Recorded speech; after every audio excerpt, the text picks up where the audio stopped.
The Judicial Service Staff Association of Ghana, JUSAG, threatened to embark on an industrial action over the government's delay in approving and paying of their new salaries. It stated that if by May 12 the association does not have their new salaries approved, its members will wear red armbands from the week beginning May 15 and finally strike on their intended date. Meanwhile, in an attempt to address their issues, a meeting, which included all stakeholders involved, was called by the National Labour Commission on Wednesday, May 10, 2023. After the meeting, JUSAG accused the government of showing bad faith in addressing their concerns. They claimed key stakeholders, including representatives from the Office of the President and the Finance Ministry, were not present at the meeting. The meeting failed to meet our expectations. It was our expectation that the solution to the problem we are dealing with, which lies on the desk of His Excellency the President, is what would have been talked about so that the Labour Commission could advise or perhaps order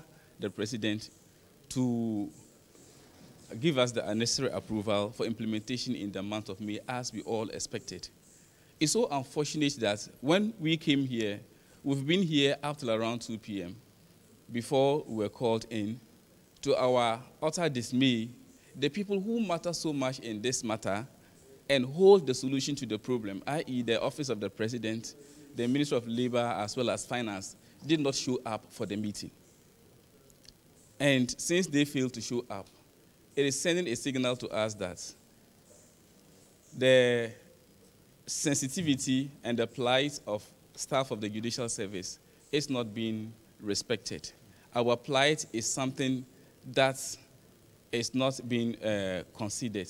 However, the Executive Secretary of the National Labour Commission, Ofosua Samoa, denied JUSAG's allegations. He added that the Commission had directed the Labour Ministry to organize a meeting with all stakeholders to resolve the issue. The parties are expected to meet again on May 24, 2023. The Ministry of Employment and Labour Relations was represented by an Assistant Director, Mr. Daniel Citi, and from the judiciary, the management of the Judicial Council were here. So, which of the government side? The Commission has directed that the Ministry of Employment and Labour Relations should convene a meeting of all stakeholders. That is the members of the JUSAG, the executives, the management of the Judicial Service, Office of the Chief of Staff representing the Presidency, the Ministry of Finance, and then the Fair Wages and Salaries Commission. They are to engage under the chairmanship or the presidency of the Ministry of Employment and Labour Relations Minister, and to report the outcome of their engagement to the Commission on or before the 24th of May. They are to engage and report the outcome of their engagement to the Commission on or before the 24th of May.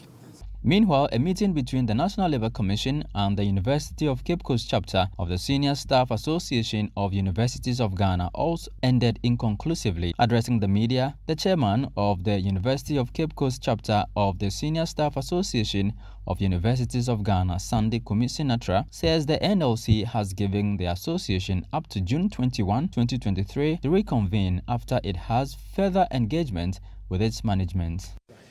Subsequent to a declaration of strike by the Senior Staff Association, University of Cape Coast. In the best wisdom of the Labour Commission, they direct that we call off the strike and meet with management for a possible resolution. That's notwithstanding, we met. However, we were asked to report back to the Commission today. And it's still, in our opinion and in the opinion of the Commission, most of the things are so inconclusive.